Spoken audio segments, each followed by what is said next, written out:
my opinion. Yeah. So do you think there is anybody there representing the interests of people in communities? I don't think so. Yeah. I can't see anybody that actually represents the interests of people in communities. I can't see where it is, because they don't have representation. People don't seem to have, there's nobody to represent them, nobody understands them, and to try, what you need to do is to try and get communities to work for themselves, not to create a dependency culture, depending on the local authorities, depending on the health boards, depending on VEC or whoever. It's to try and get away from a dependency culture, and to try and get local communities to do things for themselves and support them in that. To try and support, if the statutory authorities allowed bottom-up development, and to try and support the local communities instead of telling them what to do, or and using things like funding and as power and control. Yes. So how could you see that happening? It's very difficult, and it's not. It's a very difficult thing. What would need to be done would, like when things are set up in local communities, the statutory authorities would need to allow local people themselves to run projects and support them and give them whatever assistance they need, introduce them to funders, introduce them to politicians, and let them build their own self-confidence to do the things for themselves. Yeah. So what you're kind of saying is for the service providers to develop the skills in the community, for the community to do that work. Yeah, and allow the community to do, like, a completely different mindset would be needed to what we have at the moment. And what do you see at the moment in the community? Because you work in West Tallaght quite a bit. So and you've worked there for how many years? Well, I'm living in Federcare now over 30 years. Yes. So what have you seen?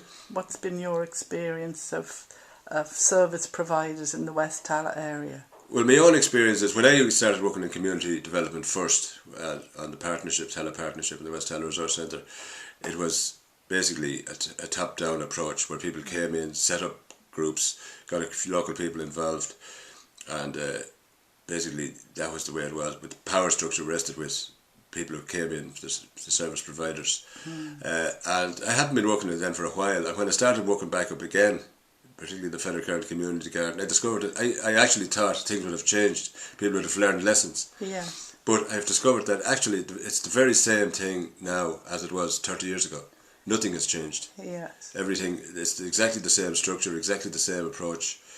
And I think there's been an awful lot of wasted years in Tallaght because communities haven't been allowed to develop themselves, like organic development from the bottom up. Yes. Set up their own structures, do their own things, get involved in themselves.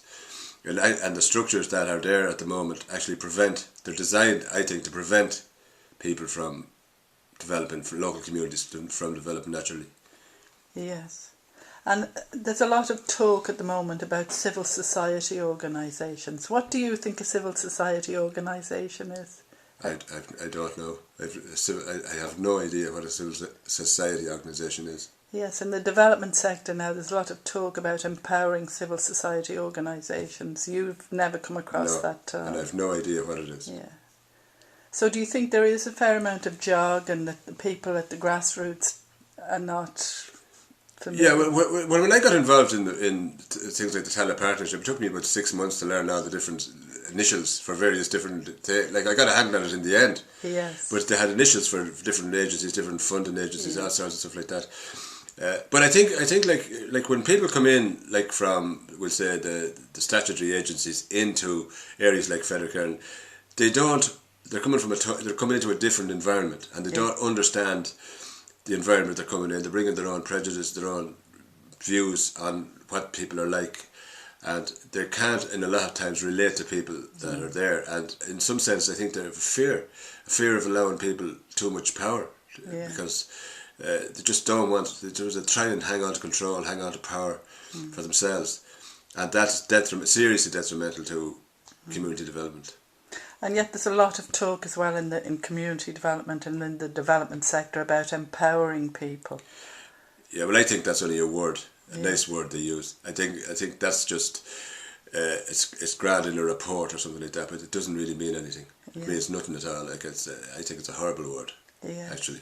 Empowerment, because it's just jargon. What's it like? I mean, there's no point in talking about empowerment if you're not actually going to do it. And I think a lot of people from the statutory agencies don't have the skills, are not like they don't have the skills or the education to sort of go in and allow people to develop themselves. Like they're so used to being in power and so used to being taking decisions and being in control that it's very difficult, and it is difficult for people to let go of control and hand it over to somebody else. Like there's always a fear factor like that. These people don't know what they're doing. They may sort of rule the thing. So what do you see are the current issues in West Tallaght? What would you? Well, there's loads of issues. Like there's issues of integration with minorities. There's issues of unemployment. There's issues of education. There's I think there's a really serious issues around young men. There's obviously a high suicide rate among young men, and I think there's my own experience with working with young men like that. I've come across like they're good. They want to be involved. They want to do things, but they're not given a chance. People just they don't seem to understand, or they seem to just bring their own prejudice to see them as just basically scumbags.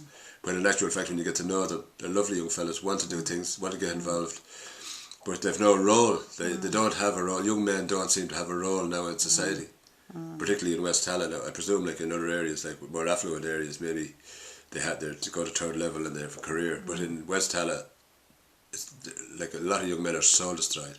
They just don't have nothing to look forward to. They're going to end up on drugs. They're going to end up in prison, simply because of policies and the way society is organised.